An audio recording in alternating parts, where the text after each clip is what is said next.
Kaballo, Sudan affairs analyst.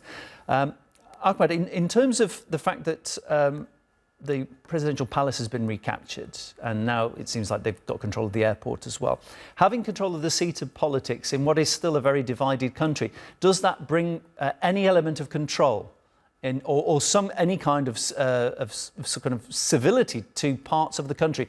Can the Sudanese army establish any kind of government and govern any kind of civil activity, any kind of population in the areas it controls?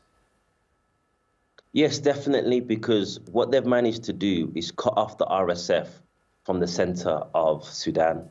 So by recapturing Al Jazeera state, by recapturing most of Khartoum now, there's only, I think, Tuti Island, which is left under RSF control. But from what I'm hearing from my sources, that the RSF are starting to retreat even from there.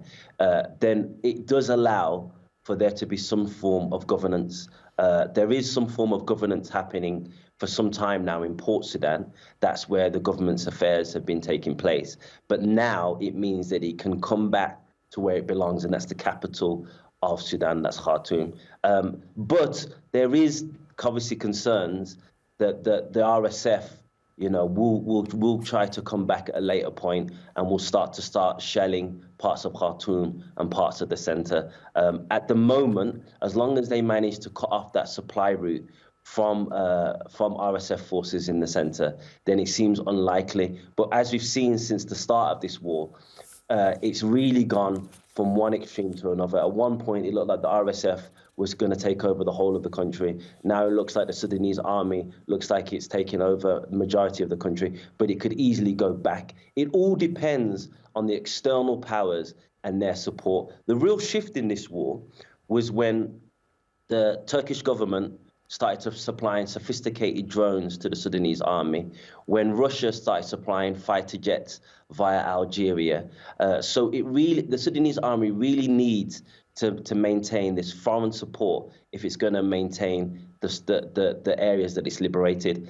And it really needs to apply pressure, which it's doing by taking the United Arab Emirates to the ICJ, to stop the RSF from being resupplied via Chad and via some of these neighboring countries that for some reason seem to be supporting a paramilitary force that's been accused of genocide.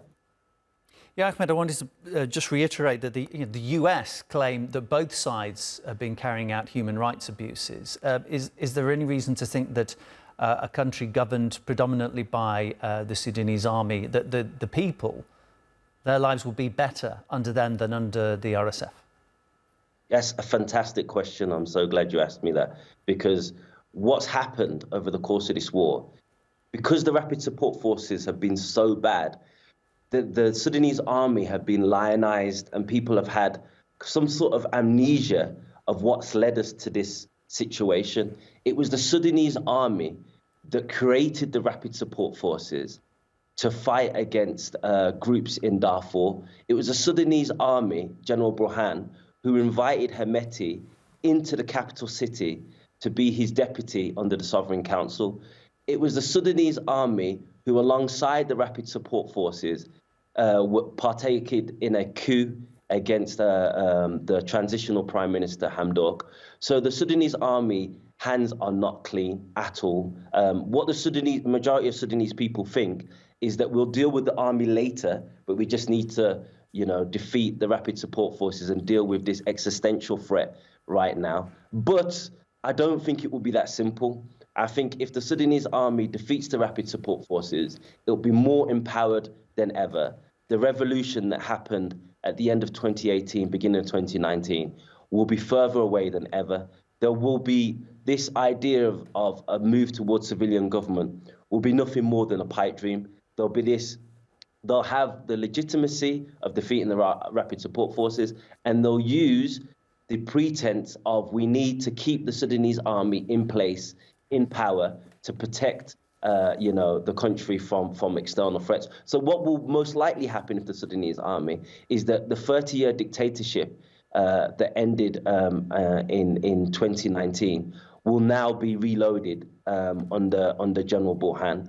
But But like I said, most Sudanese people would take that as opposed to the dire situation that we're facing right now, which is the world's worst humanitarian crisis, which has seen over 40 million people displaced, over 30,000, you said, but the special envoy, former special envoy for the US said it's over 150,000. And research says that 60,000 people have died in Khartoum state alone. So under those circumstances, people want peace as opposed over anything else.